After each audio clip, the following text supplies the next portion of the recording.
Ang susunod na programa ay rated PG. Patnubay at gabay ng magulang ay kailangan sa mga batang manonood. Biyernes ng gabi na po ngayon mga kapatid, March 2 at syempre ito pa rin po ang inyong Juicy. Magkakasama kami ni na Shalala! And of course, wow, nakagalang-galang, Divinely. Ang ganda ng polo, ay si Mendoza. And of course, alam mo anak, from head to toe, kumpleto ang ganda-ganda mo, Alex Gonzaga. Ang Okay, ganda. at para sa huling gabi po ng ating pagsasama para sa linggong ito, ito na po ang ating pagkukwentuhan sa Juicy Headlines. Sa pagtatapos ng inyong linggo, hatid namin ang intrigahang todo-todo. Kaya tumutok na sa mga pasabog na kukumpleto ng inyong gabi. John Lloyd Cruz, pangarap na makasama si Ann Curtis sa isang pelikula. Alice Dixon, mas gusto ang mga non-showbiz relationships? Kapatid Princess Ritz Azul, tuloy-tuloy ang pagbuhos ng swerte sa kanyang showbiz career. Gretchen Barreto, gusto nang mag-produce ng sariling pelikula. Annabel Rama at CB Executive Wilma Galvante, nagkabati na dahil kay Mother Lily. Manager ni Gerald Santos, dawit sa kasong kidnapping. At pagbabalik ng kapatid game show host na si Shalani Soledad sa telebisyon, inaabangan na. Big time na naman ang kwelang chikahan, kaya dito ka na sa tunay na tinututukan. Juicy! At para naman sa ating unang showbiz feed, Ano ang Alice sabi? Dixon prefers non-showbiz relationships ever since hindi ako sa showbiz. And there's no way na makakamit ako na non-showbiz within the lifestyle that I have. Sabi niya sa pep.p. Parang hindi ko maintindihan yung ibig niya sabihin. Diba? Pero Ever napakasaya since, naman daw niya non-showbiz. ibig niya sigurong sabihin, kahit nandito siya sa lokal na aliwan, hindi dito nakabulto yung kanyang buhay dahil nakapag-asawa din siya nang hindi artista. Pero balikan natin yung naging nakatrabaho ko siya sa Viva. Wala kami talagang narinig na na-involve sa aktor. Meron may isa nagpanggap, ano? May isa nagpanggap, Parang meron, pero ilusyon. Sino yun? Huwag na natin banggitin, pero talaga ilusyon yun. Pero yung tagal niya, wala talaga. Not even yung Richard Gomez. talaga? Yung sa Wala. Jezebel, hindi. Talagang, Baka hindi talaga siya showbiz to begin. Oo. Tsaka ano, baka talagang nahiwalay niya yung buhay niya ng trabaho at yung personal. Actually, Walang ganun problema. siya. Na actually, for me, mas maganda nga. Oo. Ganon siya talaga. At saka- Meron siyang personal na buhay. Pag ang wala ganda- siyang trabaho dito, Nay. nandun siya sa Vancouver. Diba? Ang ganda-ganda nila sa cover nila sa Mega ni Miss Lucy Oo, Torres Gomez. Walang ganda. kakupas-kupas. Saka iba ang mata ni Alice Dixon, nagsasalita, ano? Napakaganda ng mukha niya. at saka hindi siya yung babaeng gimmick ng gimmick. Hindi siya gano'n. Kita mo Unlike- naman, unlike- kita mo naman sa paparazzi nung Sabado, di ba? Sa gitna ng pagpa-plug nila ng isang dakot na luha. Sinabi niya talaga, humihingi po ako ng panalangin sa ating mga kababayan para sa ating mga kapatid sa Syria. Laban ka doon. Di ba? Nakikialam siya talaga. At meron siyang malasakit sa mundo. Walang ganang butas. Okay, ito na po ang ating Express Pasabog Top 5. Express Pasabog Top 5, Shalani Soledad. Excited na sa muling pagbabalik sa telebisyon. Pagpapasexy, kinarir nga ba ng konsihala? Kasabay ng kanyang pagbabalik sa telebisyon ay isang malaking proyekto ang nakatakdang gawin ng ating kapatid na si Shalani. At ito ang pinakabago at pinakamalaking game show sa tanghali, ang Game and Go. At ang mas magandang balita ay ilang bigating game show masters din ang kanyang makakasama rito. Tulad ni Arnel Ignacio, Jelly de Belen at Edu Manzano. Kaya naman ngayon pa lamang ay hindi na maitago ang excitement ng konsihala at bilang patunay ay nagpapayat pa talaga si Shalani para lang sa bago nitong proyekto sa Happy Network. Kaya naman mga kapatid, huwag niyong palalampasin ang mas pinainit at mas pinagandang game show sa tanghali, ang Game and Go, dito lang sa TV5. Malapit na! Okay, at sa pagbabalik po ng Juicy, ang aking baon ngayong Biyernes, syempre kailangan maiwan sa isip ng ating mga kababayan yung mga pagkukwentuhan natin ngayon dahil sa Lunes na ulit tayong magkakasama. Si Vice Ganda kasi, huwag na natin pag-usapan yung labanan ng kanilang programa at ng Eat Bulaga. No comparison. Yes. Kumbaga sa boxing, hindi magka-match. Okay?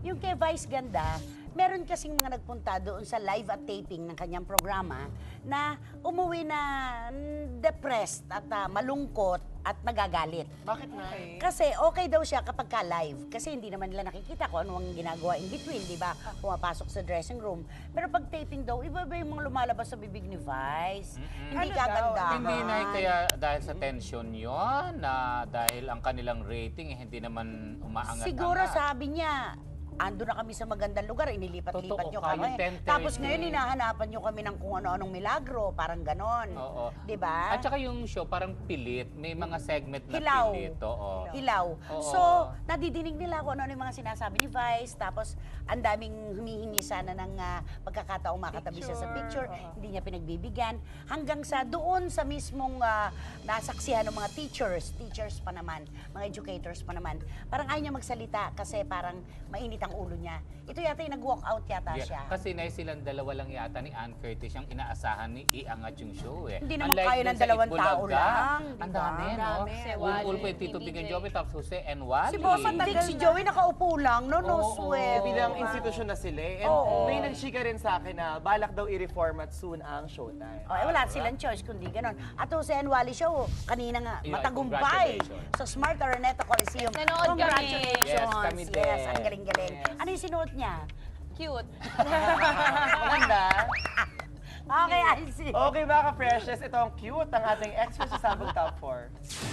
Express Pasabog Top 4. Annabel Rama at TV Executive Wilma Galvante nagkabati dahil kay Mother Lily. Ilang araw bago ang kaarawan ng TV Executive na si Wilma Galvante ay isang magandang regalo na agad ang natanggap ng ehekutibo. At ito ay ang tawag mula sa matagal na niyang kairingang si Annabel Rama at mismong si Mother Lily Monteverde pa ang naging tulay nilang dalawa. At hindi naman nabigo ang Regal Matriarch dahil kahapon sa birthday party ng kilalang TV Executive ay dumating si Tita Annabel para personal na ipaabot ang kanyang pagbati sa dating nakasamaan ng loob. Siyempre naman, naalala ko kasi mga natulong sa akin ni Wilma sa mga talents ko. Kaya magpasalamat ako sa kanya.